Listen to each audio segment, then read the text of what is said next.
This is the Avro Arrow, Canada's entry into the supersonic era. Within the short span of 4 years, the Arrow was brought from initial design to the start of the development flight program. So vast was this project that during the next 20 minutes, we can do no more than give a series of impressions of the planning and hard work that was required.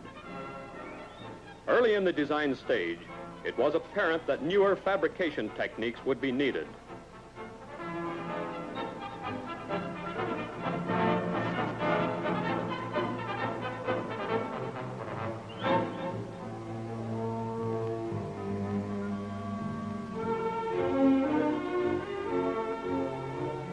Because earlier methods of manufacturing portions of the aircraft skin from sheet metal would not meet design demands, an electronically controlled skin mill was installed to machine skins and structural components from solid metal billets.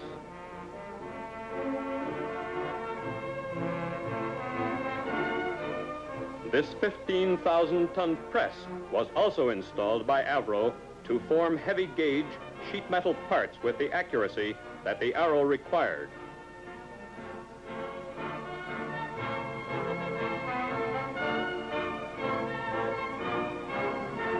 Again and again, in the planning of the Arrow, the development of new manufacturing techniques was made by Avro to meet the exacting requirements of modern aircraft design.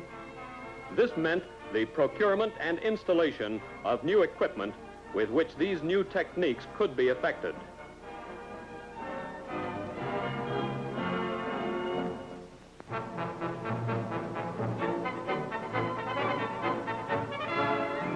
In design and manufacturing, new and unexplored areas were being opened up. But this was far from being a purely academic investigation. The whole project was proceeding to a tightly integrated schedule, and it was a complex operation demanding a very precise analysis of manpower, machine, and facility capacities. From the master schedule, detailed programs for manufacture and assembly were prepared, and a smooth, pre-planned release of manpower from other programs to the expanding Arrow production line was effected. The success of this careful planning may be judged by the fact that the first Arrow took 20% less man-hours than projects of similar size and complexity produced elsewhere in North America. There is, of course, much more to designing and building than we have seen so far. It wasn't quite that easy. To see a little more of the work involved, let's go back to the beginning of the story of the Arrow. Avro's initial proposal for the Arrow was completed for submission to the Canadian government in 1953. Design specifications were based on requirements for Royal Canadian Air Force fighters of the future.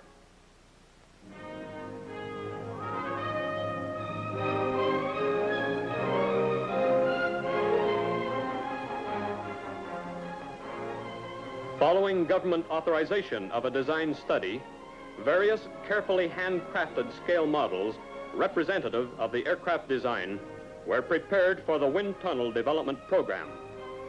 Within a short period of authorization, wind tunnel tests were being run. Models were tested at low and high speeds, and spin recovery tests were carried out. As a practical check of flutter and vibration calculations, a scale model was made and tested because existing theory did not adequately cover problems introduced by the low aspect ratio and complex structure of the Arrow. Records of all tests were analyzed and fed back to the design team. Of course, there is nothing as good as a full-scale model to check installation clearances and general accessibility. A wooden mock-up was built for this purpose and was also used for early RCAF evaluation.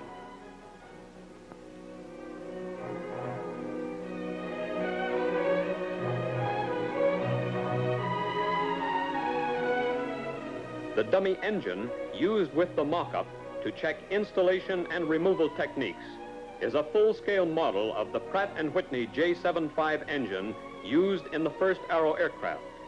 The lighter, more powerful Orenda Iroquois engine is scheduled for installation in later Arrow aircraft. It has already been flight tested in a B-47 on loan from the United States Air Force and specially modified for this purpose. Using the mock-up, RCAF specialists were able to assess servicing requirements and make suggestions for design changes.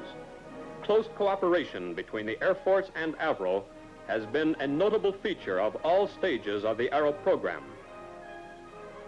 A similar metal mock-up was built by the manufacturing division to establish and to check manufacturing methods, assembly, and work sequences.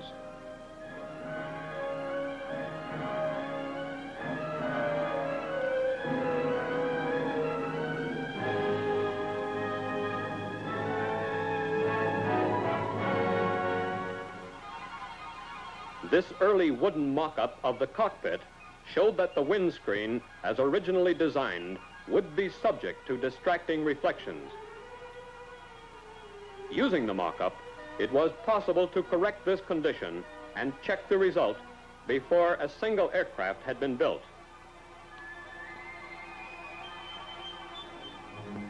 A program of structural and systems tests was begun at an early stage in the project. A large number of test rigs had to be specially designed and constructed for this work. Some of the rigs were of a relatively simple nature. Others, such as the fuel system test rig, were much more complex. It was used for investigations into fuel system functioning under simulated flight and ground conditions.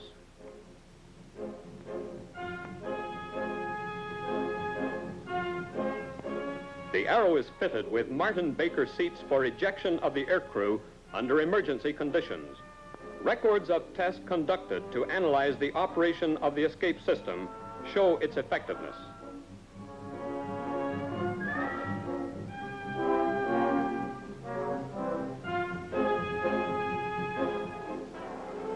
The Flying Control System test rig is a full-scale replica of the aircraft system from the cockpit controls to the control surfaces. It is possible to reproduce flight loading on the rig and to conduct simulated flight tests. The automatic flight control system and analog computers provide simulated flight response. A complete full-scale air conditioning and pressurization system was developed in this rig.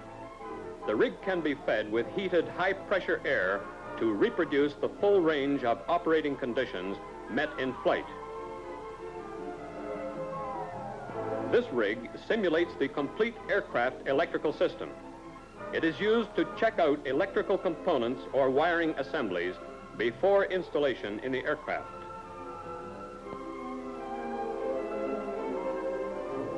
It is possible to show only a brief representative selection of the many structural and systems tests which were performed as part of the Arrow project.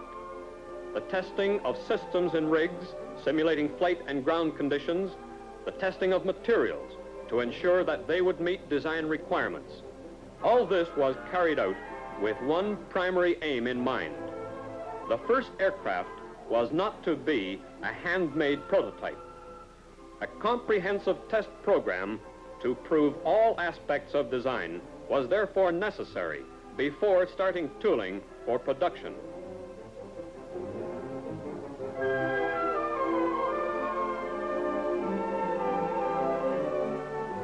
This test program included the building and testing of a number of 1/8 scale free flight models to obtain drag and stability information. The models carried telemetering equipment to transmit signals to ground stations while the model was in free flight. Each model was attached to a Nike rocket booster. During each flight, the airborne transmitter sent a continuous stream of information on the flight characteristics of the model to the ground stations.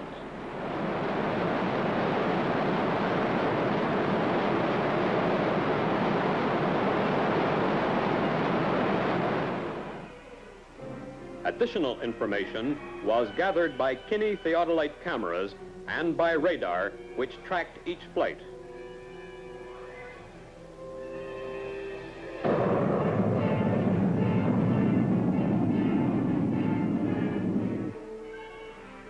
this data was recorded and analyzed to ensure that the Avro design was proceeding on the right lines.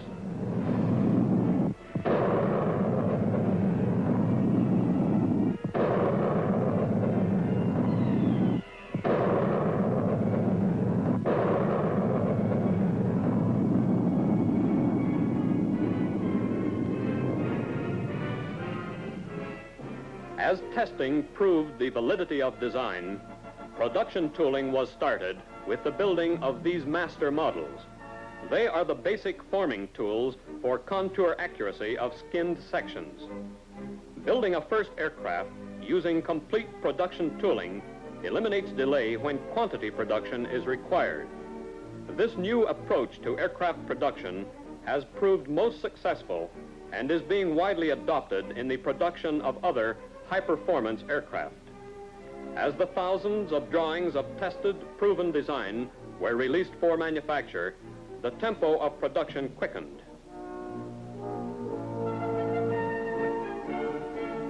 Supersonic aircraft are virtually flying pressure vessels, and as such, the complete aircraft structure is subject to wide variations of pressure. This fact greatly influenced the design of the structure. The effect of aerodynamic heating at supersonic speeds has also been an important factor in the design of the aircraft. Although the extent of this heating is not so great as to make it impossible to use aluminum alloys, new alloys were used where practical to improve the performance and safety of the aircraft. For example, the large surface area and relatively low loading of the fuselage allowed the advantageous use of magnesium alloys, particularly those with good high-temperature properties.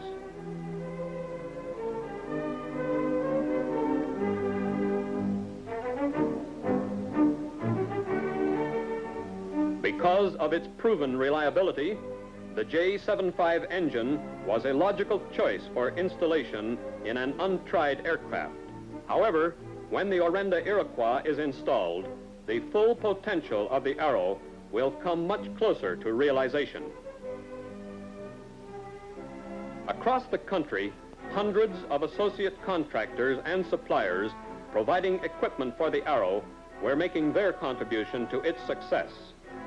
Each had a specified job to perform, and each had a delivery deadline to meet. All these operations had to mesh with the master schedule, the key plan for the production of the Avro. Inevitably, in a project of this magnitude, there were some snags. There were occasional delays, and sometimes adjustments had to be made to keep the whole project rolling smoothly. But the problems were solved. The difficulties were ironed out. And by the late summer of 1957, the first aircraft neared the end of the production line.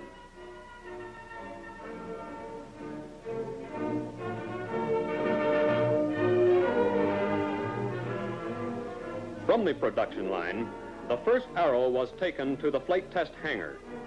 Preparation for flight included exhaustive testing of the aircraft systems and ground running of the engines.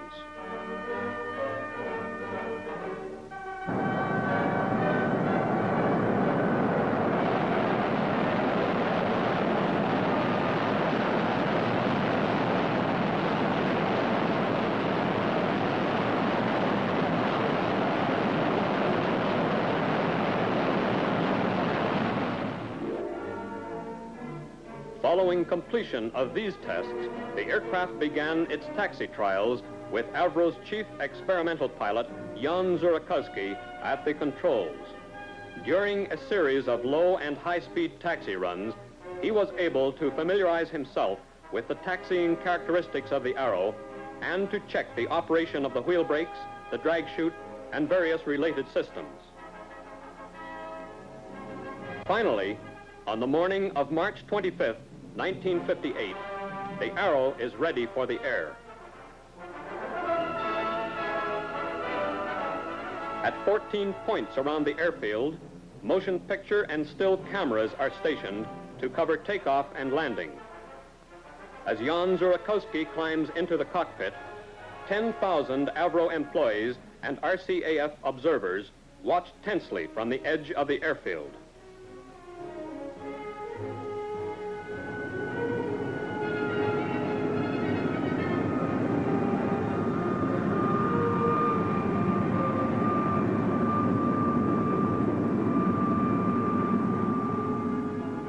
Ground telemetry units stand by to record data transmitted from the aircraft.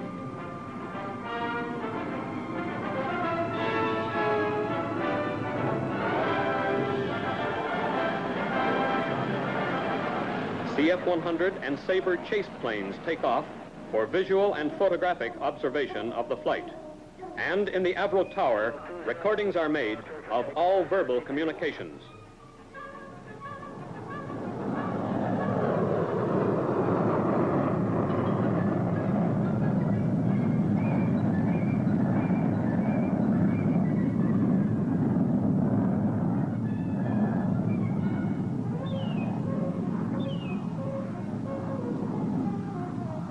Alla skador för föranled detection.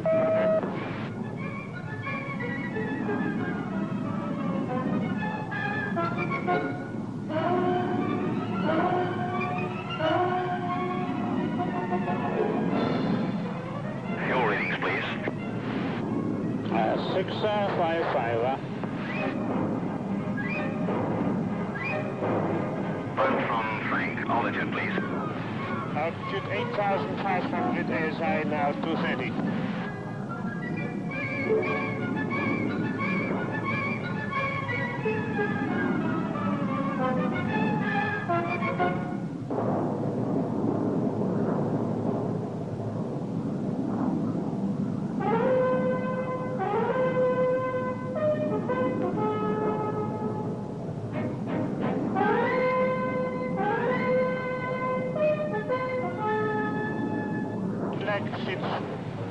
Sits completely snug in the wing.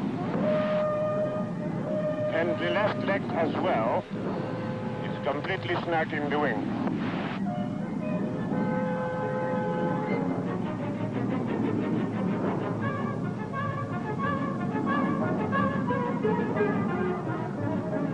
Controls are behaving quite nicely. I can see no oscillatory motions of any description in them.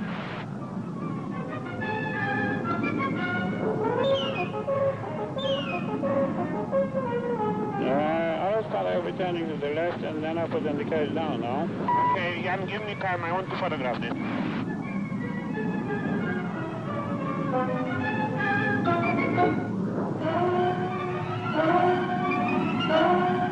The elevator is about 3 degrees or 4 degrees up as far as I can see from here. Ailerons are nice and flush. Controls here seem to be quite normal, Jan. No problem. Wind is 40 to 50 degrees, 10 to 15 variable. 201, Toronto Tower, clear to land, wheels down, lock 32.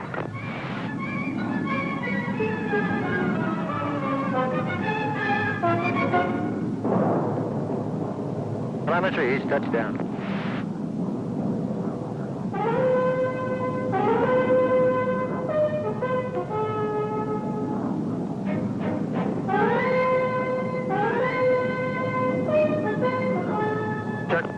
Wonderful parachute, Jan, fine.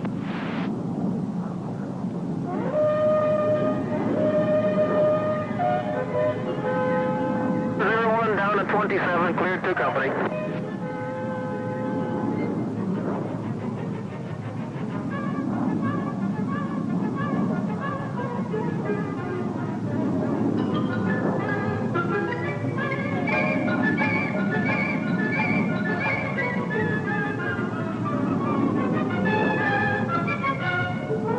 After watching its historic first flight, the huge crowd of Avro employees and Air Force personnel greeted the arrival of the Arrow at its flight base.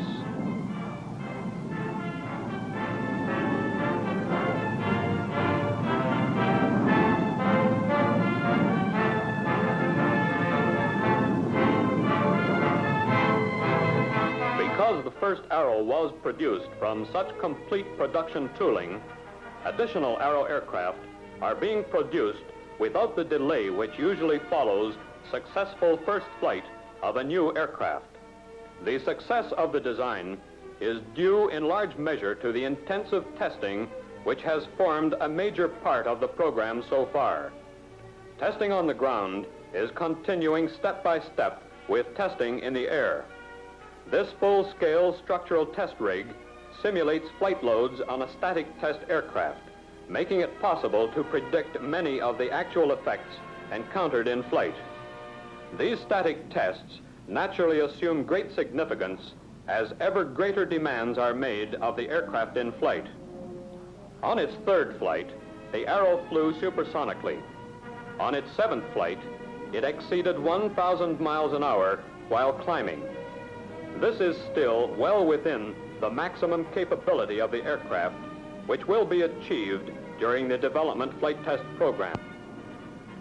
With its advanced electronic system and guided missiles, this Supersonic Sentinel is designed to guard the Arctic approaches to the Western Hemisphere.